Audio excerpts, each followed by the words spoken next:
A paz do Senhor Jesus, seja mais uma vez bem-vindo ao seu canal de leitura diária da lição da Escola Bíblica Dominical, canal José Carlos Maciel.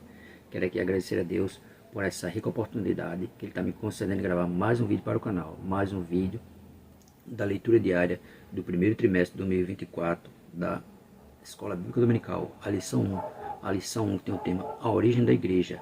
Primeiro trimestre de 2024 tem o tema O Corpo de Cristo, a origem, natureza e vocação da igreja no mundo.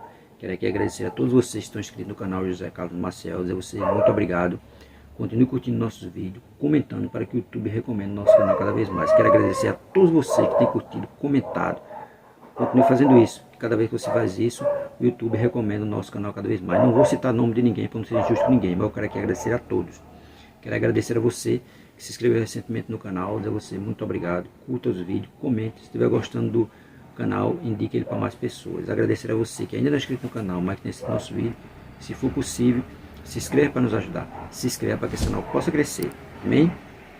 Nossa leitura diária de hoje se encontra no Evangelho de Mateus, capítulo 16, versículo 18. Mas vamos ler a partir do versículo 13, que tem como epígrafe a confissão de Pedro.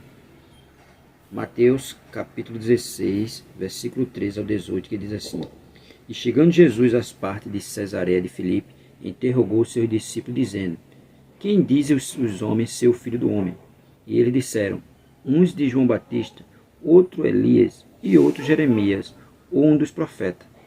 Disse-lhe ele: E vós, quem dizeis que eu sou? E Simão Pedro respondendo disse: Tu és o Cristo, o Filho do Deus vivo. E Jesus respondendo disse: Bem-aventurado és tu, Simão Barjona, porque não foi carne e sangue quem tu revelou, mas meu Pai que está no céu. Pois também eu te digo que tu és Pedro, e sobre esta pedra edificarei a minha igreja, e as portas do inferno não prevalecerão contra ela. Jesus não está aqui dizendo que vai edificar a igreja sobre Pedro, não. Ele está dizendo que vai edificar sobre essa confissão de Pedro.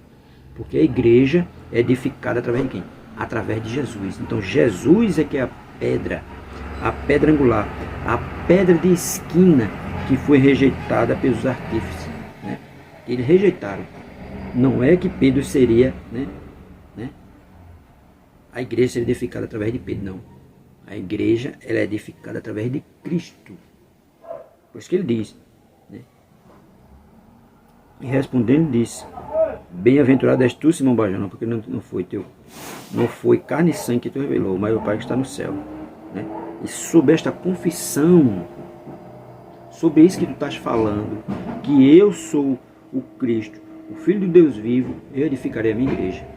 Porque a igreja é edificada através de Jesus.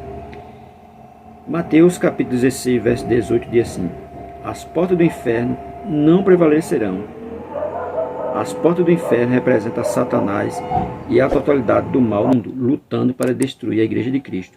E tem duas observações aqui que nós vamos fazer. Primeiro, este texto não quer dizer que nenhum crente, como pessoa, em nenhuma igreja local, confederação de igreja ou denominação jamais chegará a cair na imoralidade, nos erros de doutrina ou na apostasia, é claro, porque hoje muitas igrejas elas estão aí com a doutrina errada.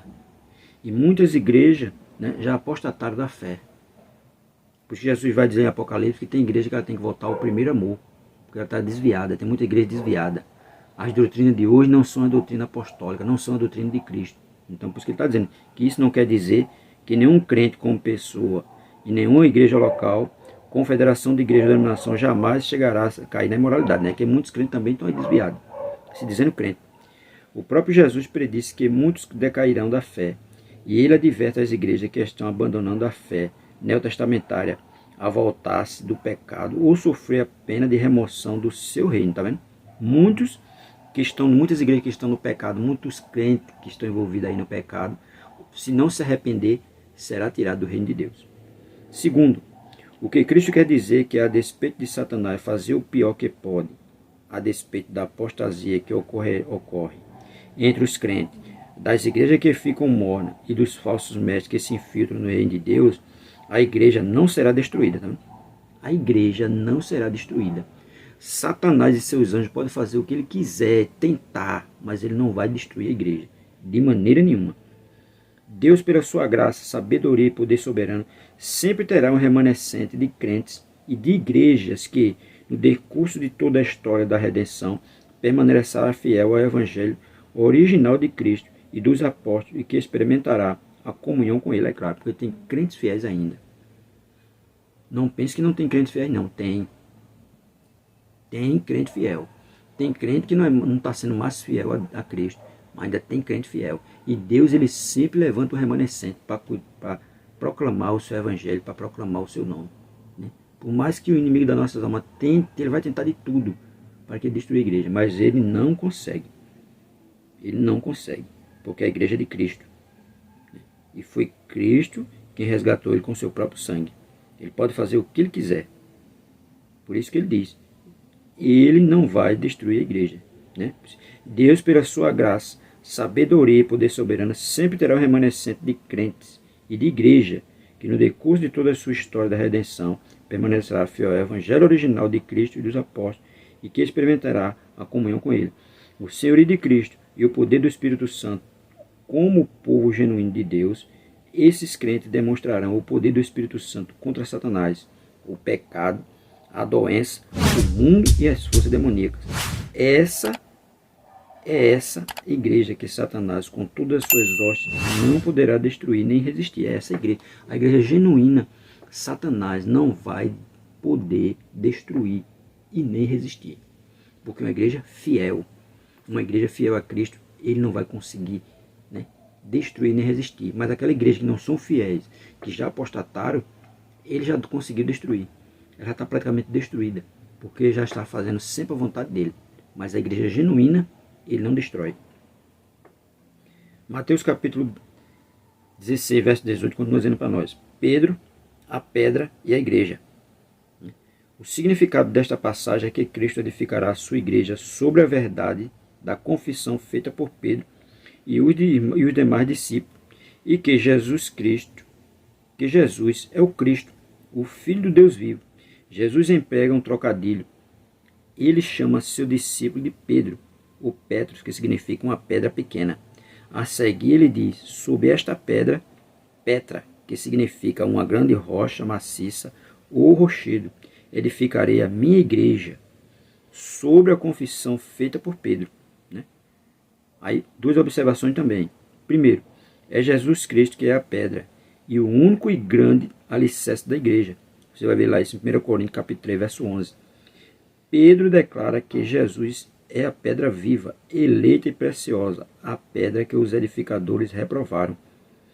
Pedro e os demais discípulos são pedras vivas como parte da estrutura da casa espiritual, igreja, que Deus está edificando. 1 de Pedro capítulo 2, verso 5. Tá vendo? Eles são pedras vivas, eles fazem parte da estrutura da casa espiritual, que é a igreja. Mas ele não é o edificador da igreja. O edificador da igreja é quem? Jesus. Segundo, em lugar nenhum as escrituras declaram que Pedro seria a autoridade suprema e infalível sobre todos os demais discípulos. Nem está dito também na Bíblia que Pedro teria sucessores infalíveis, representantes de Cristo e cabeça da igreja. Não, em nenhuma parte da Bíblia diz que Pedro teria, né?